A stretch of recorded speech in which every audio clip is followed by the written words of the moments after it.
Satu hari lagi kawan-kawan. Satu hari lagi. Kita akan menonton pertandingan kualifikasi World Cup zona Asia. Round 3 ini kita akan berhadapan dengan Bahrain pada tanggal 10 Oktober 2024. Jam 23 waktu Indonesia bagian Barat. Itu tandanya ya sekitar jam 11 malaman. Jadi ini tanggal 9 berarti itu sisa satu hari lagi.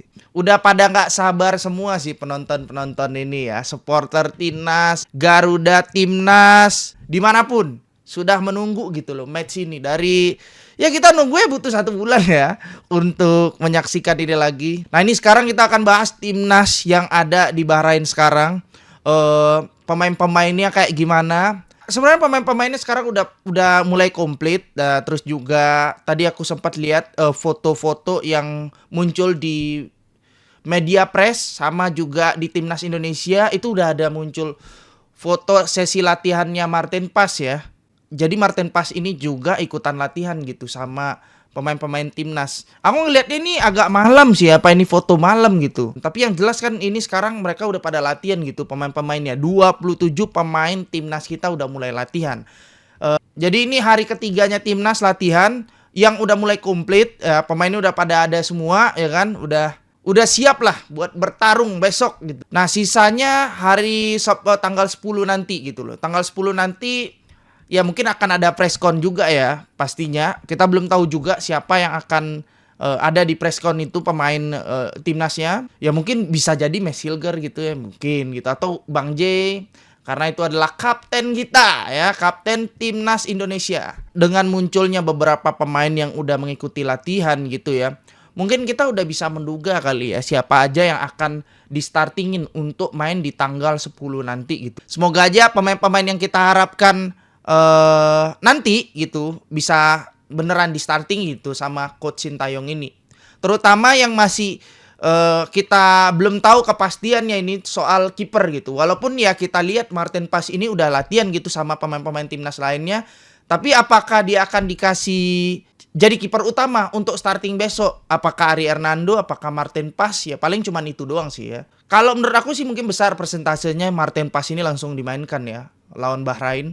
Nah untuk di belakangnya juga masih agak meragukan gitu ya. Walaupun kita udah tahu ya ada Mesilger, ada Bang J dan Rizky Ridho yang udah diprediksi gitu akan jadi starting ya untuk di belakangnya atau di center back kita, center back tengah. Cuman posisinya si Mesilger sama posisinya Rizky Ridho ini masih dipertanyakan gitu. Apakah Mesilger yang akan di posisi naturalnya dia di sebelah kanan, Rizky Ridho-nya yang di sebelah kiri gitu atau sebaliknya. Karena kalau aku lihat ya Mesilger ini kan dia juga kemungkinan akan debut ya. Kalau misalkan dia main besok, ya aku yakin dia akan dimainkan. Ini kali perdananya dia pastinya ya beradaptasi dengan pemain-pemain timnas langsung main di match Bahrain ini. Ya aku yakin dia kalau ditaruh di sebelah kiri ya. Kalau menurut aku nih ya, kalau dia ditaruh sebelah kiri dia tuh pasti akan butuh adaptasi lagi gitu. Karena dia biasanya posisi aslinya itu ada di back tengah sebelah kanan. Emang dia kaki kanan gitu. Jadi dia di posisi sebelah kanan. Sedangkan Rizky Ridho yang kita tahu ya dia juga di sebelah kanan. Makanya ini posisinya agak bentrok gitu. Kalau memang kita mau mengeluarkan potensialnya si Mesilger di debutnya ini supaya ya meminimalisir lah untuk adaptasinya dia supaya dia bisa kasih yang terbaik juga ketika debutnya ini. Dia kan baru pertama kali juga kan main di sini ya. Kalau menurut aku kayaknya akan lebih baik Mesilger itu ditaruh di sebelah kanan di posisi naturalnya dia. Dan ya kita harus mengorbankan posisinya Rizky Ridho yang biasanya ditaruh di sebelah kanan jadi di sebelah kiri gitu. Nah, Eliano Randers juga aku belum tahu nih apakah dia akan dimainkan juga di match besok ya. Karena mengingat dia kalau kita lihat di transfer marketnya itu posisinya dia itu ada di bek kanan, gelandang serang, di gelandang dan juga di winger kiri. Oke, dia itu kaki kanan kawan-kawan. Makanya posisi di kiri itu di winger kiri itu kita ada Ragnar Orakmangun. Eliano sama Ragnar mungkin akan memperebutkan posisi itu ya. Tapi kalau menurut aku ya kayaknya Ragnar akan di-startingin dari awal. Jadi kemungkinan kecil gitu loh Eliano akan nempati posisi itu. Kalaupun mau dimainin atau di startingin, dia harus digeser ke sebelah kanan, ya, di winger kanan. Nah, untuk di tengahnya udah jelas Rafael Strike gitu, nggak ada pilihan lain lagi. Ya mungkin ya ada Hoki Caraka, Dimas Derajat, Malik Rizaldi, tapi kecil sih kemungkinan mereka akan di startingin ya. Menurut aku striker untuk saat ini ya Rafael Strike masih bisa lah buat ngisi di depan gitu. Walaupun ya kita lihat dia memang nggak bisa cetak gol, tapi dia bisa nyari posisi yang bagus lah untuk terima bola-bola atas atau umpan-umpan terobosan. Dia masih cukup bisa buat kontrol bola lah. Jadi posisi tengahnya itu untuk striker ya aku percayakan untuk si Rafael Strike gitu. Untuk wingback kita udah pasti Calvin Verdong sama Sandy Walsh. Nah, kalau yang kiri udah nggak bisa diganggu gugat, Calvin Verdong ya. Yang sebelah kanan mungkin masih bisa diperebutkan Asnawi, terus Sandy Walsh. Bahkan bisa jadi Jordi Amat bisa jadi ya gitu ya, tapi nggak mungkin gitu. Bisa jadi, cuman ya kayak kemungkinan bagi aku tuh Sandy Walsh tetap dimainkan ya. Nah untuk di tengahnya itu ada ya untuk midfieldernya kita tahu Tom Haye akan jadi starting, udah pasti itu. Dan yang satunya lagi itu antara Ivar Jenner, Nathan atau bahkan bisa Marcelino juga gitu loh ya. Karena dia emang suka kali gitu main di tengah. Gelandang serang juga cocok dia. Tapi kalau misalkan gelandang serang semua, nanti kita kebobolan dong. Ada yang jadi ini ya gelandang bertahannya. Jadi ya paling enggak tuh kemungkinan ya kalau ada gelandang serang satu Tom Haye sama gelandang bertahan satu Nathan atau Ivar gitu. Yaitu sedikit bayangan lah untuk pemain timnas besok yang akan bertanding. Nantinya akan ada preskon juga besoknya tanggal 10 sebelum nantinya kita akan bertanding malamnya ya bertanding ya. Kalau di kita tuh jam 23 waktu Indonesia bagian barat ya. Jadi di kita tuh udah malam. Mungkin di mereka itu sekitaran jam 7 atau jam 8 karena kita beda 4 jaman dari Bahrain itu ya. Lebih cepetan kita ketimbang mereka. Nah, ini juga penting juga nih ya, nggak cuman pemain doang yang perlu harus dipersiapkan tapi supporter juga. Di sana juga udah ada supporter dari timnas Garuda Indonesia kita. Jadi udah banyak juga ya. Yang ini aku tadi sempat baca juga Nah ini aku bacanya di websitenya detik.com nih ya. Di sana tuh udah banyak pendukung dari timnas. Nah itu berasal dari Qatar, Oman, Arab Saudi, Kuwait, Bahrain, bahkan juga mungkin terbang dari Indonesia ke Bahrain sana ya gitu. Untuk bisa nonton langsung pertandingan Indonesia versus Bahrain ini. Jadi sebenarnya tiket yang dikasih untuk Indonesia itu punya jatah tiket sekitar 2.200 tiket itu ya untuk pendatang pendukung tamu gitu. Jadi ada dua tiket modelnya yaitu tribun dan VIP. Nah, untuk tiket tribun ini tuh dijual seharga 10 dinar atau sekitar 400.000. Nah, sedangkan tiket VIP-nya itu 20 dinar atau sekitar 800.000. Nah, ini menariknya nih. Sementara untuk bagi supporter Bahrain nih bisa mendapatkan tiket dengan gratis. Penjualan tiket hanya untuk tim tamu. Nah, ini nih, ya kalau misalkan dikasih tiket gratis kayak gitu ya, warganya pada datang semua pasti ya. Di Bahrain National Stadium ini gitu. Jadi udah pastilah mereka mau dukung timnasnya mereka gitu.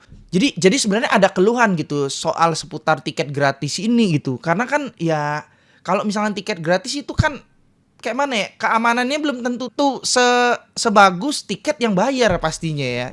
Ya sebenarnya sah-sah aja kalau mereka mau ngasih tiket gratis ke supporternya mereka sendiri gitu.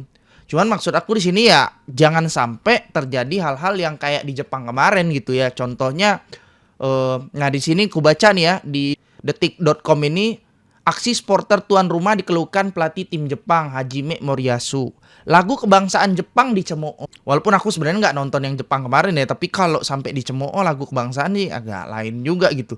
Terus juga ada sorotan laser dari tribun saat pemain Samurai Biru mengeksekusi penalti. Nah itu juga ada laser-laseran gitu ya. Kita di zaman-zaman laser itu tuh udah lewat gitu. Zaman-zaman Majapahit kita itu mah pakai laser-laseran begitu. Dulu itu masa kelam ya. Sebelum PSSI kebentuk ya. PSSI baru kebentuk itu di zamannya Pak Erick Thohir. Jadi ya udah nggak mungkin ada lagi lah kita laser-laseran gitu. Supporter kita juga Udah pada paham bola lah, paham bagaimana jadi supporter yang bener gitu loh. Intinya sih jangan sampai kejadian lagi hal-hal yang kayak gini gitu loh. Apalagi mereka ngasih tiket gratis, jadi ada kemungkinan juga ya tidak terseleksi dengan baik gitu penonton-penonton atau supporter dari tim Bahrain ini.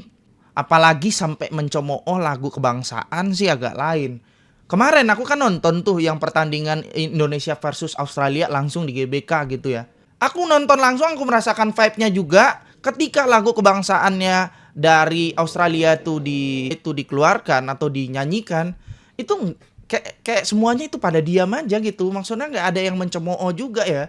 Jadi walaupun ya kalau kalian lihat sendiri ya timnasnya Bahrain kalau masuk ke lapangan itu dicemooh, wow, itu menurut aku sih masih wajar-wajar aja. Tapi kalau misalkan seandainya lagu kebangsaan sampai dicemooh ya gitu, itu agak lain sih ya. Ya aku nonton langsung gitu di lawan Australia itu nggak ada yang ngecemooh lagu kebangsaan. Mungkin sebagian ada, tapi di kursi-kursi aku tuh mereka tuh pada diem semua. Kita cuman respect aja gitu loh. Ya intinya sih tahu batasan lah supporter kita juga, apa yang harus dicemooh, apa yang enggak gitu loh. Lagu kebangsaan kok dicemooh. Cuman ya nggak tahu lah ya, namanya juga kita main di kandangnya orang ya, mungkin juga nanti mereka melakukan hal yang sama ya seperti yang mereka lakukan ketika lawan Jepang kemarin. Mudah-mudahan aja supporter kita nggak kepancing gitu di sana, karena kita kan lagi bertandang di kandang orang. Moga-moga nggak ribut-ribut lah.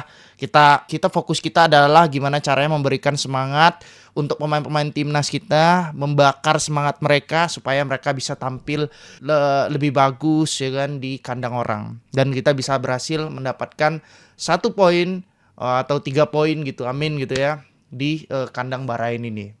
Sampai ada laser-laseran juga nggak ada. Kemarin kan di timnas Garuda waktu lawan Australia juga kita nggak ngelakuin hal-hal yang kayak gitu juga ya. Karena emang bukan cuman pemain, tapi kayaknya kualitas supporter timnas Indonesia ini juga udah mulai membaik gitu loh. Nah intinya nanti itu timnas Garuda yang ada di Qatar itu akan melakukan koreo juga ya, kawan-kawan yang aku dapat di sini di detik.com lagi. Itu mereka akan mengembangkan bendera merah putih 10 meter bakal dibentangkan supporter Garuda Bahrain di stadion gitu. Jadi nanti kita akan melihat ya. Mudah-mudahan aja ada gitu ya di video nanti atau di kameranya nanti kelihatan ya bendera Indonesia selebar 10 meter gitu. Jadi ketika lagu Indonesia Raya dikumandangkan gitu ya, lagu kebangsaan kita, itu bendera merah putih dengan ukuran 10 meter nanti akan dikibarkan ya. Wah, jadi kelihatan nanti tuh. Mudah-mudahan aja kelihatan ya sama kamera ya. Ya semoga aja kita mendapatkan hasil yang baik, hasil yang bagus. Kalau imbang juga ya nggak ya bagus gitu loh. Kalau menang malah itu bonus ya. Mudah-mudahan kita semua diberikan kesehatan buat yang kita nonton di rumah sama yang nonton langsung di Bahrain sana. Semoga teman-teman Garuda Indonesia yang ada di sana tuh semangat ya untuk mendukung timnas kita saat berlaga nanti melawan Bahrain. Jadi segini aja yang bisa aku kasih buat kalian. Terima kasih sudah mendengarkan informasi ini. Kalau misalkan ada updatean selanjutnya nanti aku akan kasih lewat video lagi. Dan sekali lagi aku ucapin terima kasih banyak buat kawan-kawan semuanya yang udah pada support konten, yang udah pada support video ini. Dan ya terima kasih. Assalamualaikum warahmatullahi wabarakatuh.